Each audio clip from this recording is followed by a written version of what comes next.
आप सभी को सुप्रभात।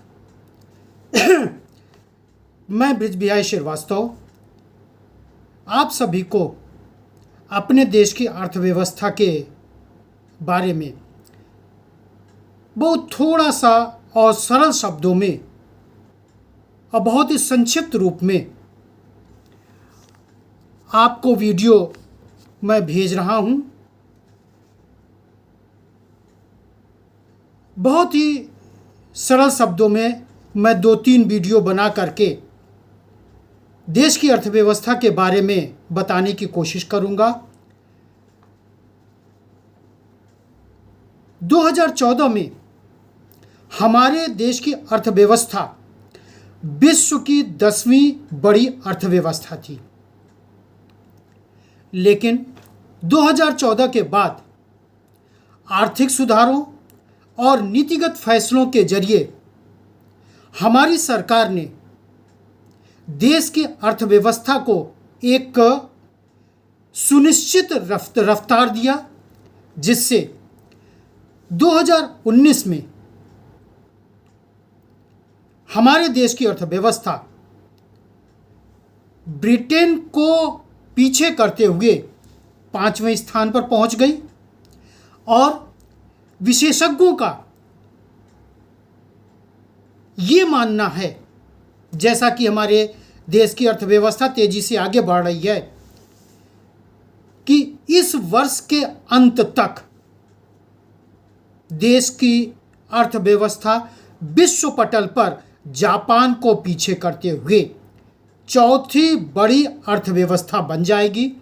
और इसी रफ्तार से अगर आगे चलती रही तो 2027 तक भारत तीसरे नंबर पर पहुंच जाएगा। किसी भी देश की अर्थव्यवस्था के लिए जीडीपी यानी सकल घरेलू उत्पाद एक बहुत ही अहम और बहुत ही महत्वपूर्ण होता है। ये होता क्या है?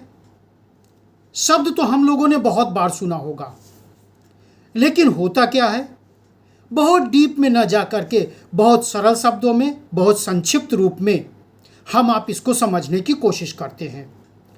जिस तरह से हमारे आपके शरीर को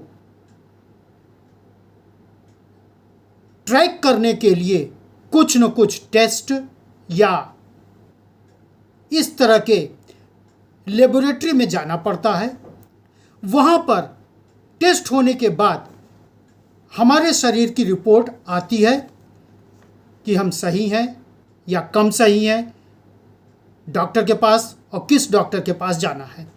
ठीक उसी तरह से देश की अर्थव्यवस्था को ट्रैक करने के लिए जीडीपी यानी सकल घरेलू उत्पाद का इस्तेमाल किया जाता है। ये होता क्या है? बहुत ही सरल शब्दों में हम आप समझने की कोशिश कर रहे हैं।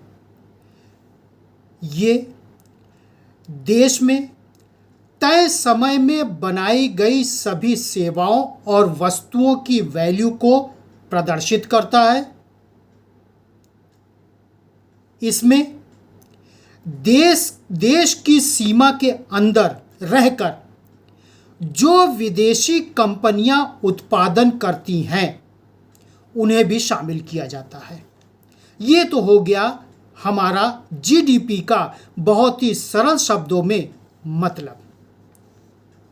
दूसरा स्टेप लेते हैं। जीडीपी 2 तरह की होती है, एक रियल यानी वास्तविक जीडीपी, एक नॉमिनल जीडीपी। नॉमिनल जीडीपी की गणना करने में मौजूदा कीमत के आधार को लिया जाता है। और मौजूदा कीमत का आधार हमारे देश में क्या है? आधार वर्ष 2011-12। इसी आधार वर्ष को बेस बनाकर, आधार बना करके इसकी गणना करके तुलना की जाती है। जैसे आप लोगों ने देखा होगा, जब आप किसी डायग्नोसिस सेंटर पर जाते हैं तो ब्लड देने के बाद हमारी रिपोर्ट आती है, या जो भी हम टेस्ट कराने जाते हैं उसकी रिपोर्ट आती है। उसका कुछ मानक होता है, उसी स्टैंडर्ड यानी मानक के बेस पर रख करके हमको आपको पता लगाने की कोशिश की जाती है कि रिपोर्ट हमारी क्या है। ठीक उसी तरह से जो हमारा नॉमिनल जीडीपी है उसको आधार वर्ष यानी 2011-12 के तुलना करके पता किया जाता है। रियल जीडीपी क्या होती है? रियल जीडीपी में वस्तुओं और सेवाओं की कीमत की गणना महंगाई दर को हटाकर किया जाता है। रियल में महंगाई दर को हटा दिया जाता है। तो ये हो गई दो तरह की हमारी जीडीपी। अब जीडीपी का कैलकुलेशन यानी गणना कैसे की जाती है, इसको ले लिया जाए। जीडीपी का कैलकुलेट करने का एक बहुत ही सरल और सिंपल फार्मूला है, C plus G plus I plus NX। इसमें C का मतलब है निजी खपत, G का मतलब है सरकार का खर्च, I का मतलब है निवेश और NX का मतलब है नेट एक्सपोर्ट यानी आयात निर्यात। तो 3 स्टेप तो ये हो गया। जीडीपी क्या है? जीडीपी दो तरह की होती है, तो दोनों तरह का मतलब क्या है? जीडीपी का कैलकुलेशन कैसे करता है किया जाता है। अब जीडीपी क्या घटती बढ़ती भी है, इसको देख लिया जाए। हाँ, जीडीपी घटती बढ़ती है।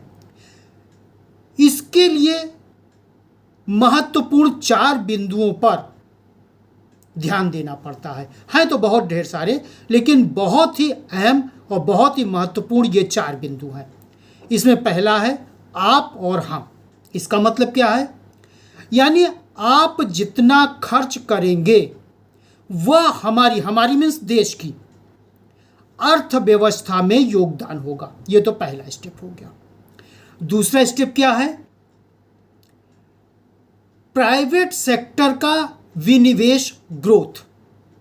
हर देश में प्राइवेट सेक्टर होता है, हमारे देश में भी बहुत ज़्यादा है।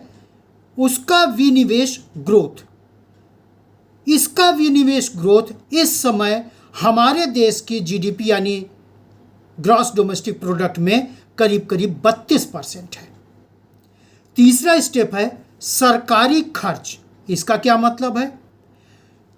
हमारी सरकार वस्तुओं और सेवाओं के उत्पादन में जो खर्च करती है, क्योंकि सरकार उत्पादन करती है वस्तुओं सेवाओं का, इसका हमारी जीडीपी में यानी हमारे देश की जीडीपी में योगदान कुल 11% है।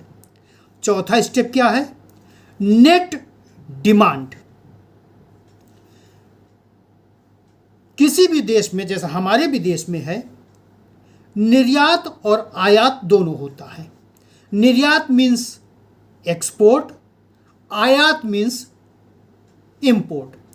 आयात मतलब बाहर से सामान खरीद करके हमारे देश में आना, निर्यात मीन्स हमारे देश का सामान बाहर जाना।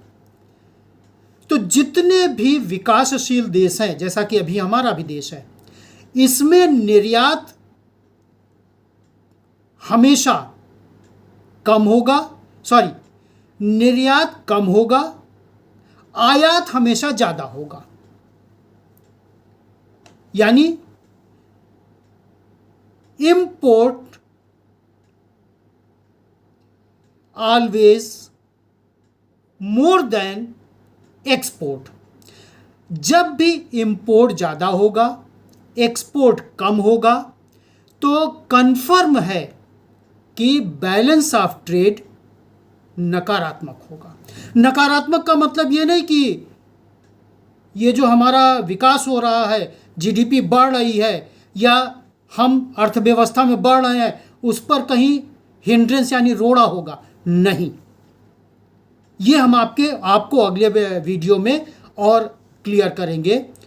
तो ये जो हमारा है वो जीडीपी पर नकारात्मक इम्पैक्ट पड़ता है। और जितने भी विकासशील देश हैं सब में आयात ज़्यादा होगा, निर्यात कम होगा, यानी माइनस में होगा।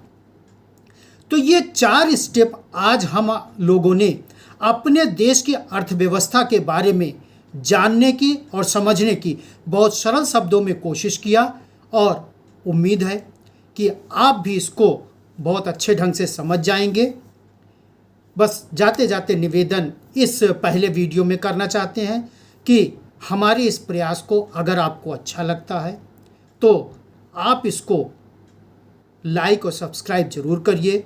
बाकी अभी 2 या 3 वीडियो और बनना है जिसमें अपने देश की जो बड़ी तेजी से अर्थव्यवस्था बढ़ रही है उसके बारे में हम आपको बताने की कोशिश सरल शब्दों में संक्षिप्त रूप से करेंगे। धन्यवाद।